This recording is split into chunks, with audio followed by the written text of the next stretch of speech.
네, 연휴 검사 건수가 줄어든 가운데 신규 확진자 수가 사흘 연속 2,000명 아래를 기록을 했었죠. 네, 박진영의 출근길 인터뷰 오늘은 전병율 차의학 전문대학원 예방의학교실 교수를 만나 코로나19 상황 짚어보겠습니다. 현장에 나가 있는 박진영 기자 나와주시죠. 네, 박진영의 출근길 인터뷰 오늘은 전병율 교수와 이야기 나눠봅니다. 안녕하십니까? 네, 안녕하세요. 네, 이 사흘 연속 이제 2,000명대 아래 확진자 수가 나왔는데 현 상황을 좀 진단해 주신다면요? 네, 지난 7월 7일 이후 1,000명대 환자 발생이 98일째 계속되고 있습니다. 선행 확진자에 의한 전파가 한 50% 정도고요. 그러나 이제 감염 경로를 알 수 없는 그런 확진자들도 한 35% 정도가 되기 때문에 당분간은 이와 같은 1,000명대 이상의 확진자는 계속 발생할 것으로 예상을 합니다. 다만 다행스러운 것은 백신 접종 완료하신 분들이 59.3%에 달하는 상황에서 백신 효과에 따라서 중증 환자 발생과 치명률의 발생이 현저히 줄어들었다는 점, 그런 점들이 어떻게 보면은 확진자가 늘어남에도 불구하고 우리에게 일상 회복이 좀 더 가까워졌다라는 그런 표시를 주는 그런 상황이 아닌가 생각을 합니다. 네.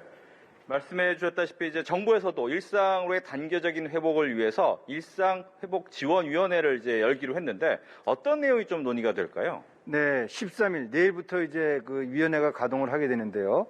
이 위원회에서는 경제 문제와 관련돼서 아무래도 소상공인 자영업자를 중심으로 한 경제 민생 분야, 그리고 또 이제 학생들의 교육 문제와 관련된 교육 문화 분야, 또 이 치안과 관련돼서 자치 안전, 그리고 이제 이 질병을 통제하는 방역 의료, 이 4개 분야를 다루는 것으로 돼 있고요. 이 일상회복지원위원회의 어떤 이 전제 조건은 전체 국민의 한 70% 이상 접종 완료, 또 18세 이상에 대해서는 80% 접종 완료, 그리고 고령층에 대해서는 90% 이상 접종 완료, 즉 7, 8, 9의 전제 조건이 갖춰져야지만 가능한 것이고요. 앞으로 이제 접종률이라든지 질병의 확산세, 그리고 또 중증화율, 치명률, 이런 것들을 토대로 해서 일상 회복으로의 접근을 이 위원회에서 다루지 않을까 생각을 합니다. 네. 백신 접종률 특히 1차 같은 경우에는 어제 4천만 명을 돌파했다라는 이제 기사도 많이 나왔는데, 하지만 아직도 미접종자들이 상당히 많은 숫자입니다. 어떻게 좀 이들을 끌어들여야 될까요? 네. 현재 18세 이상 미접종자가 한 421만 명 정도가 되는 것으로 집계가 됐습니다. 아무래도 이들 연령층에 대해서 미접종자들에 대해서는 정부가 좀 더 과감한 그런 인센티브를 제공을 해 줄 뿐더러 또 혹시라도 모를 부작용에 대해서 정부가 모든 것을 책임집니다. 이런 이 메시지를 전달함으로써 이 421만 명의 미접종자가 접종을 받을 수 있도록 하는 그런 정책적인 노력이 대단히 중요하다라고 생각을 합니다. 네. 이제 백신 같은 경우에선 1차, 2차, 얀센 같은 경우 1차만 하면 되겠지만 부스터샷을 이제 맞아야 된다. 또 오늘부터 맞기도 하고 있고요. 또 이 부분에 대해서 설명을 부탁드립니다.